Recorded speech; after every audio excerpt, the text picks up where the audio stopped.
The story of Megadeth is a very interesting one. We all know back in 1983, Dave Mustaine was fired from Metallica, and after that, he vowed revenge on him. He wanted to make a band that was heavier and faster than them, and it's interesting because he came up with the name Megadeth because he saw this pamphlet from a senator in California, and it read, "The arsenal of Megadeth can't be rid, no matter what peace treaties come to." And that's actually very relevant for this video because on one of the songs, So Far So Good So What, he actually uses the phrase, the arsenal in Megadeth in the song Set the World on Fire, which I'll talk about a little later. So at this point in the story, Dave Mustaine meets Dave Ellefson and they start a band. They signed to Combat Records and they released Killing Is My Business and Business Is Good. This one had a pretty decent underground following. It was successful. And then they released Peace Sells, But Who's Buying? At that time, they were getting a little bigger. They're touring with Alice Cooper. And at that point in the band, it was Dave Mustaine, Dave Ellefson, Chris Poland, and Gar Samuelson. During that time, the band members had lots of problems with substance abuse. And they eventually fired Chris Poland and Gar Samuelson right after the tour.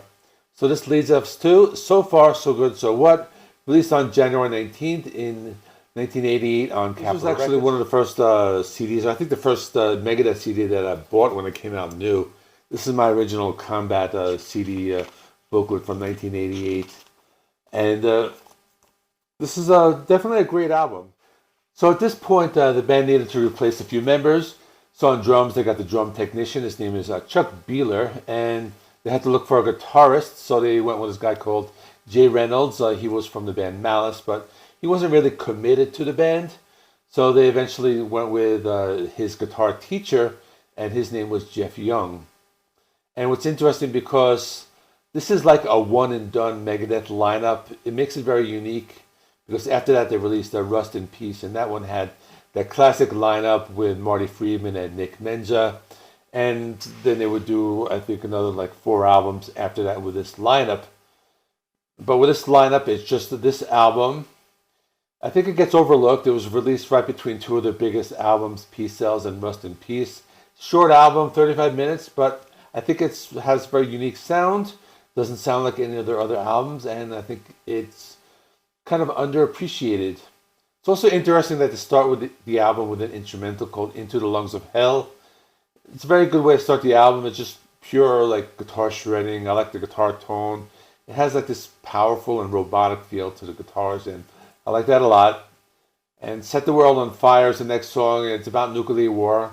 Back in the 80s, there was a time where people were afraid of nuclear war breaking out, and this was a song that addressed that topic. And also, this is the song where they used that arsenal of Megadeth phrase in the lyrics. And it's also interesting that on one of the lines, they say, distorted figures walk the street, it's 1999. That's actually 24 years ago from right now. And they followed this up with a cover of Anarchy in the UK, originally by the Sex Pistols, a classic punk rock song from the 70s. Supposedly Dave Mustaine didn't understand the lyrics, and I think he said some of them wrong, but it was a time Megadeth used to do a lot more cover songs. They didn't really do them that much. I know they did one on their last album. They did a punk rock song, but that was more of an extra track. But I always thought this was a good song. I think punk rock and thrash kind of go well together. After that is one of the most underrated songs ever called Mary Jane. It's just very haunting. There's a lot of creepy atmospheres, and it's about this young woman, and she was considered to be a witch, and she ended up getting buried alive. And then there was this rumor that if you went near the gravesite, you would immediately be sentenced to death. So it's a very creepy, kind of like a horror story within a song. Then they have the song 502, that refers to the police code for driving under the influence. And it starts with a sound clip of a cop. He pulls somebody over. And this is just a very heavy and energetic song. You've got lots of galloping rhythms. And the lyrics talk about just the excitement of driving fast on the highway, that rush of adrenaline that it gives you. And then my favorite Megadeth song of all time, In My Darkest Hour.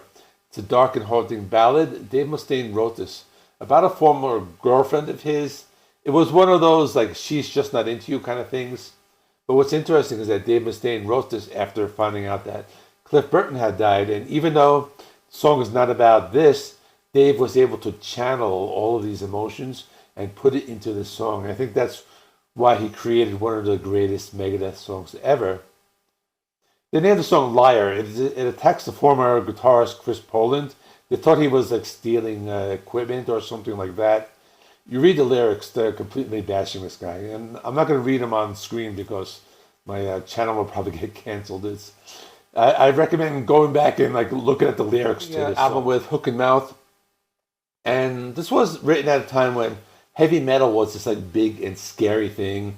And there was this group of Karens, and they created the Parents Music Resource Center, also called the PMRC, and they tried to like censor heavy metal. And this song is all about freedom of speech getting taken away just because of like a bunch of like mothers or housewives were like afraid of this big and scary thing called heavy metal. They mentioned George Orwell in 1984, how censorship was similar to the Ministry of Truth from that novel. So very good song. And that's all. It's a very good album. It's a unique album. Like I said before, it's the only one with this lineup. It has a sound very different from a lot of the other albums. That it's a hidden gem. It gets overlooked, and it's a really good one. So let me know in the comments what you think of. So far, so good. So what? Thanks for watching. I'll be back again with some more videos.